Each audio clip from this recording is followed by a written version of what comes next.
Shalom, shalom, bien-aimés. Donc, nous continuons avec notre série d'enseignements et aujourd'hui, nous allons parler de pourquoi les chrétiens ont des difficultés d'avoir la discipline spirituelle. Alors, pour vite comprendre, la discipline spirituelle, c'est la discipline de prier chaque jour, c'est la discipline de méditer la parole chaque jour, c'est la discipline de fuir le péché chaque jour, c'est la discipline de vouloir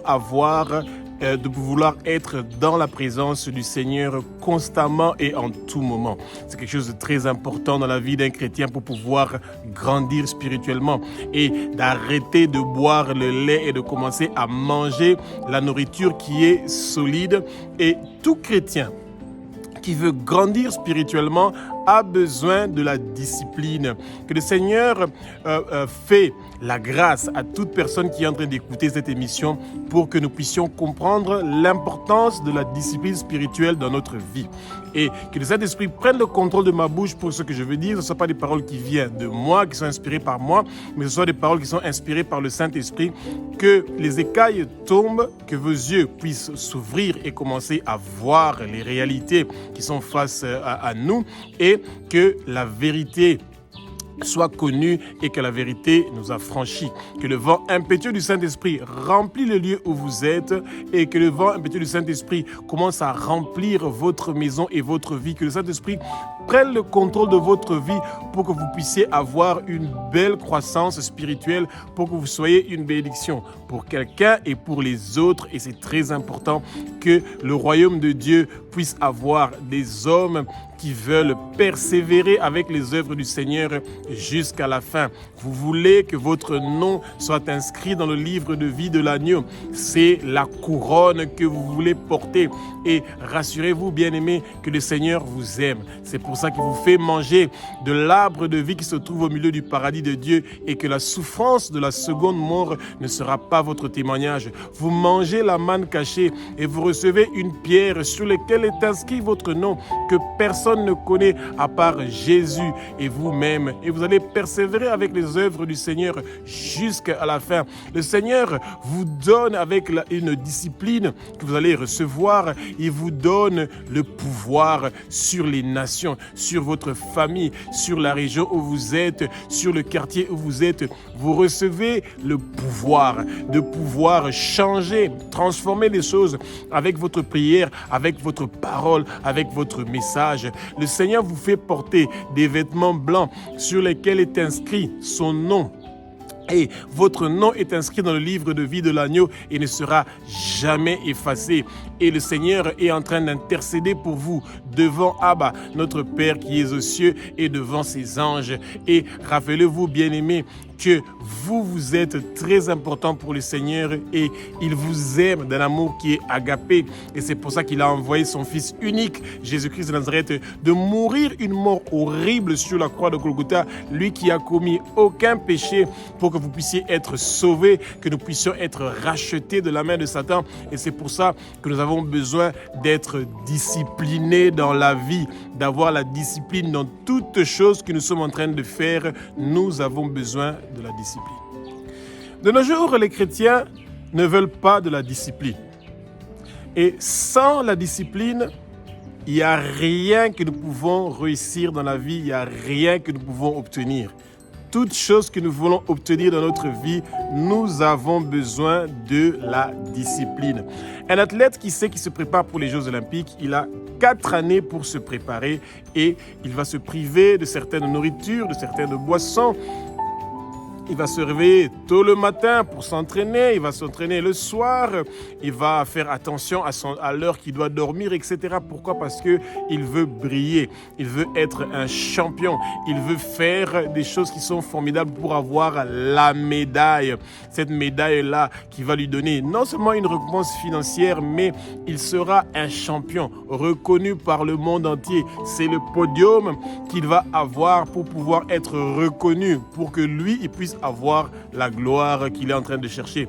Eh bien, bien aimé, pour nous les chrétiens, il n'y a rien de plus difficile que d'avoir la discipline spirituelle. Pourquoi? Parce que le monde est sous la domination du péché, comme le dit Romain. Eh bien, ça veut dire que tout être humain est sous la domination du péché. Ça veut dire qu'on se bat contre les désirs de la chair. Et les désirs de la chair, c'est celui de vouloir dormir, d'avoir la paresse, de vouloir se reposer. Beaucoup de nos jeunes aujourd'hui, au lieu de vouloir travailler, ils veulent dormir et ils rêvent qu'avec l'intelligence artificielle, ils vont gagner de l'argent, ou avec la musique, la danse, le sport, qu'ils n'ont pas besoin de fournir des efforts, qu'ils vont gagner de l'argent. Bien aimé, quand vous entendez les footballeurs qui sont en train de gagner des millions d'euros et de dollars, des basketteurs qui gagnent des millions d'euros et de dollars, vous n'avez aucune idée de la discipline qu'ils s'imposent, de la discipline qu'ils ont besoin pour pouvoir réussir. Eh bien, les chrétiens de nos jours veulent avoir la puissance, veulent avoir la réussite, la percée, mais ils ne veulent pas avoir la discipline spirituelle. Eh bien, bien aimé, sans la discipline, votre vie ne peut pas changer. Vous avez besoin de discipliner votre corps. Vous avez besoin de discipliner votre vie. Vous avez besoin de discipliner votre famille. Il y a beaucoup de choses qui doivent changer dans votre vie. Vous ne devez plus vivre selon les désirs de votre chair, mais vous devez commencer à être discipliné pour trouver les choses d'en haut, les choses du ciel, les désirs et la volonté de notre Père qui est aux cieux, notre Dieu, notre Roi. 1 Timothée 4,8 nous parle de exercer notre piété. La piété, c'est quelque chose qui est très important. Sans cela, nous n'allons pas réussir à maintenir le rythme que nous avons besoin pour pouvoir être dans la présence du Seigneur. Bien-aimés, les chrétiens ont besoin de comprendre qu'ils ont besoin d'être disciplinés, que le désir de leur corps est quelque chose qui est en train de les affaiblir et ça amène une paresse. Et de nos jours, le monde des ténèbres a compris comment il peut fatiguer l'être humain et l'enlever l'exercice de la piété. Ça veut dire que nous voulons être toujours dans la distraction. Alors, vous pouvez m'expliquer que essayez de regarder dans votre téléphone combien d'heures vous avez écouté votre pasteur, votre apôtre, des hommes de Dieu, des heures et des heures sur les réseaux sociaux, et combien d'heures vous avez pris le temps de lire votre Bible. Il n'y a pas match. Ça veut dire que vos pasteurs ont gagné. Leur voix est beaucoup plus importante que la voix du Seigneur. La voix du Seigneur se trouve dans la Bible. C'est dans sa parole, c'est dans la Bible, ce livre par excellence de la prière où se trouve la voix de Dieu. Et vous allez voir qu'un chrétien qui ne réussit pas à lire la Bible, de s'imposer cette discipline-là spirituelle, de lire la Bible tous les jours, de comprendre la parole du Seigneur, de comprendre les promesses du Seigneur et de comprendre les témoignages qu'il y a dans la parole qui lui donne la puissance et la force. Et plus vous êtes en train de lire la Bible, vous allez comprendre que c'est merveilleux ce que le Seigneur veut que vous puissiez connaître. Il veut avoir une relation personnelle avec vous, de façon que quand vous lui demandez quelque chose, quand vous lui parlez de quelque chose, qu'il puisse porter son oreille pour écouter et exaucer ce que vous êtes en train de dire. Et cela vient seulement quand vous avez une discipline spirituelle. Ça veut dire la discipline d'être dans la présence du Seigneur.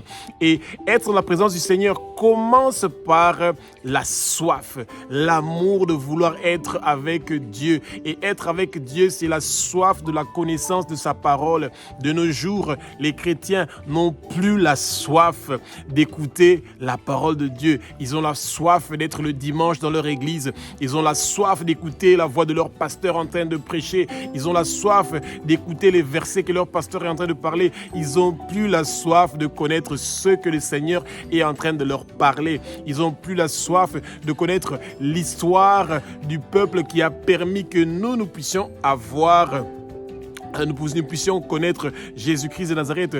Les chrétiens n'ont plus la soif de se réveiller et de commencer à prier, à demander au Seigneur d'être avec eux pendant la journée, de demander la volonté du Seigneur pour leur journée. Eh bien, c'est comme si on se répète, mais nous ne sommes pas en train de nous répéter, bien-aimés, parce que au même moment où nous ne sommes pas en train de nous imposer une discipline spirituelle, eh ben, le monde de ténèbres sont plus disciplinés que nous. Pourquoi? Parce qu'ils continuent à nous maudire nuit et jour. Ils partent devant le trône du Seigneur nuit et jour pour nous accuser.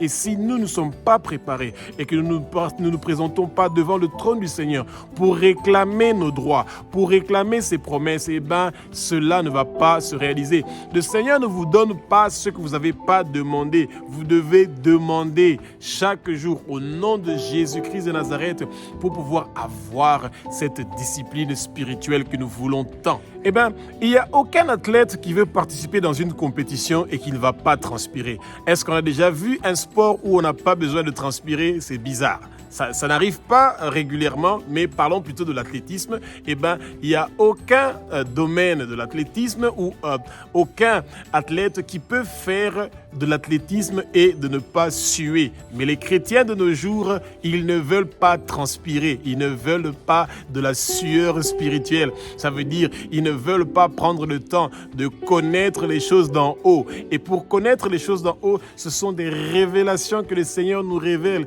Et ces choses d'en haut pour lesquelles nous devons transpirer, que nous devons jeûner, que nous devons prier, que nous devons nous priver de la nourriture, de la boisson de temps en temps pour que nous puissions connaître les choses d'en haut. C'est des choses qui sont révélées par l'Esprit et nous voulons que le Saint-Esprit vienne habiter en nous et qu'il reste en nous, que nous soyons de la plénitude du Saint-Esprit pour comprendre les choses d'en haut et de nous éloigner des choses d'en bas. Et les choses d'en bas, ce sont le péché, le mal. De nos jours, quand les chrétiens entendent la sanctification, d'autres ne savent même plus qu'est-ce que ça signifie, s'éloigner du péché.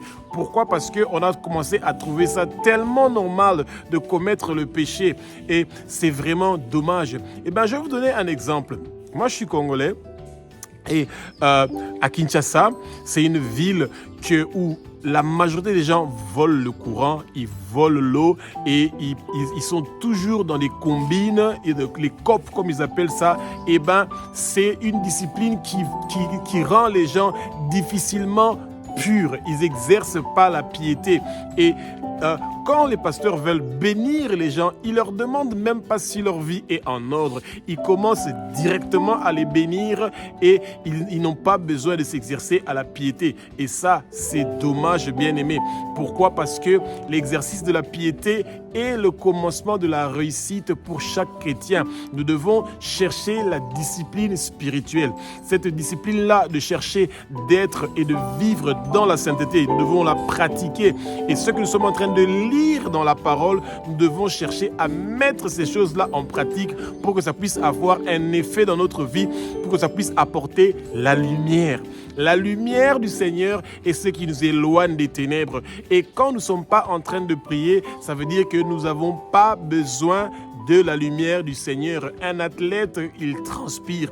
Il sait que quand il est en train de suer, il est en train de transpirer, de donner tout son effort, et ben, il a la probabilité de pouvoir réussir à gagner.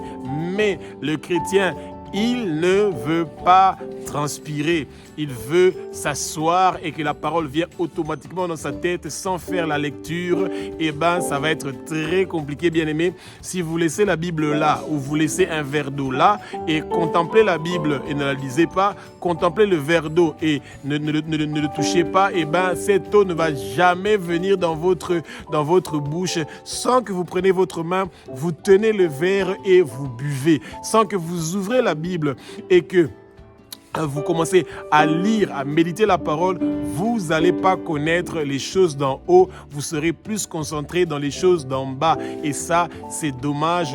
Et nous devons demander au Saint-Esprit de nous dire ce qui nous empêche de pouvoir avoir la discipline spirituelle, ce qui nous empêche de pouvoir prier tous les jours, ce qui nous empêche de pouvoir méditer la parole de Dieu, ce qui nous empêche de pouvoir nous éloigner du péché, ce qui nous empêche de pouvoir nous éloigner des désirs de la chair, ce qui nous empêche de pouvoir arrêter de continuer à chercher les choses d'en bas, les choses que notre chair veut.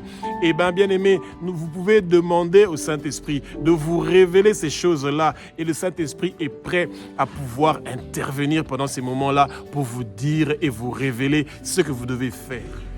La discipline spirituelle, c'est l'amour de Dieu, aimer Dieu, vouloir être agréable à Dieu. Cela devrait être la motivation de tous les chrétiens et de chaque jour de leur vie. Quand vous acceptez Jésus comme votre Seigneur, Sauveur et Maître de votre vie, vous croyez que Jésus est le Fils de Dieu. Vous croyez que Jésus est Dieu. Vous croyez que Jésus a versé son sang sur la croix de Golgotha pour que vous puissiez être rachetés de la main de Satan. Eh bien, votre motivation est celui d'être agréable à Dieu. Avant que vous étiez en train de commettre le péché, vous étiez agréable au Satan. Et maintenant, vous devez être agréable à Dieu. Les choses anciennes que vous étiez en train de faire, vous les mettez de côté et vous commencez une nouvelle vie. Une vie dans la crainte de Dieu. Une vie dans l'obéissance de Dieu. Et c'est dommage que les chrétiens ne sont pas intéressés et ne sont pas motivés par ces choses-là. Et vous savez, quand vous n'avez pas la discipline spirituelle et que vous n'avez pas vécu des épreuves qui vous ont forgé, qui vous ont rendu dur, comment vous pouvez encourager les autres chrétiens qui sont en train de vous rejoindre? Comment vous pouvez être prêt à pouvoir gagner des âmes? Bien-aimés, votre or sera brûlé, sera éprouvé. Et si vous n'avez pas fait un travail qui est pour le bénéfice de l'avancement du royaume de Dieu, eh bien, vous n'avez pas de l'or dans votre main.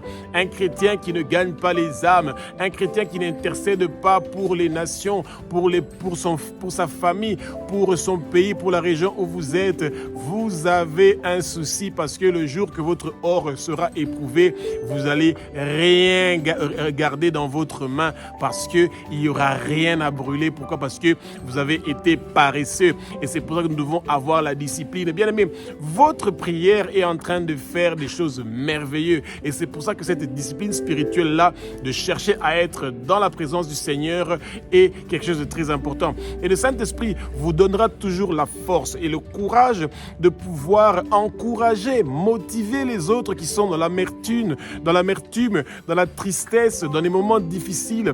Votre parole, votre voix, le Seigneur peut l'utiliser pour que d'autres gens puissent avoir la discipline. Et ne cherchez pas à mettre des règlements qui sont difficiles aux gens que vous-même vous ne réussissez pas à vous imposer. Vous savez, beaucoup des églises ou beaucoup des communautés chrétiennes ne parlent pas de la prière ou de la crainte du péché ou ne parlent pas de l'étude de la parole. Pourquoi? Parce que ces mêmes hommes de Dieu-là, eux-mêmes, ont des difficultés. Tout le monde est sous la domination du péché et ils ont des difficultés de pouvoir réussir à pouvoir avoir cette discipline spirituelle-là que nous avons besoin. Quand nous parlons de la discipline spirituelle, eh bien, nous parlons des jeunes hommes, des papas, des mamans, des jeunes filles qui doivent déjà à très bas âge prendre leurs responsabilités.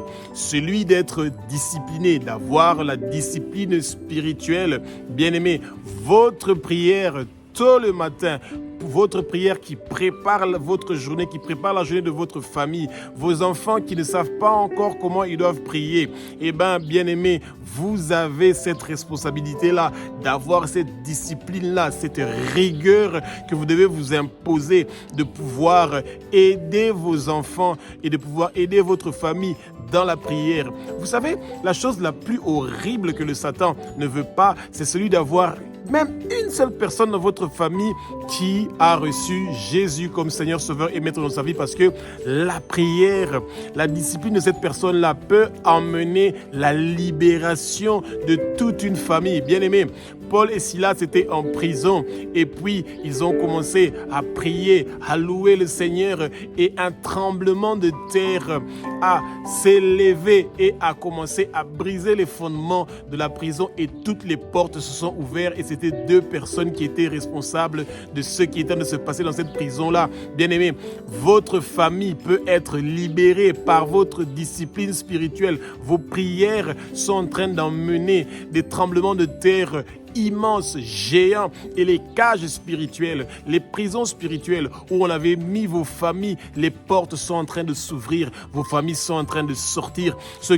Les gens qui avaient volé votre étoile, qui étaient en train de changer votre destinée, vous recevez la restauration, vous recevez le changement, vous récupérez toutes les choses qu'on vous avait volées. Avec la discipline spirituelle, vous avez la force et le courage de réclamer toutes choses qu'on vous avait volées et de récupérer cela par la puissance puissance de Jésus-Christ de Nazareth et par le sang précieux qu'il a versé sur la croix de Golgotha pour que vous puissiez avoir la vie éternelle, pour que vous puissiez avoir la victoire, pour que vous puissiez avoir la réussite. Bien-aimés, disciplinons-nous spirituellement. Cherchons à avoir la discipline spirituelle. C'est vrai que c'est pas facile. C'est vrai que nous sommes dans la tentation. C'est vrai que les temps sont devenus très difficiles, mais c'est pas impossible. Nous devons demander au Seigneur de pouvoir avoir cette discipline-là.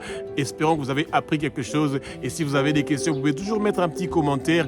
Et quand nous avons un temps, nous pouvons toujours essayer de vous répondre. Amen.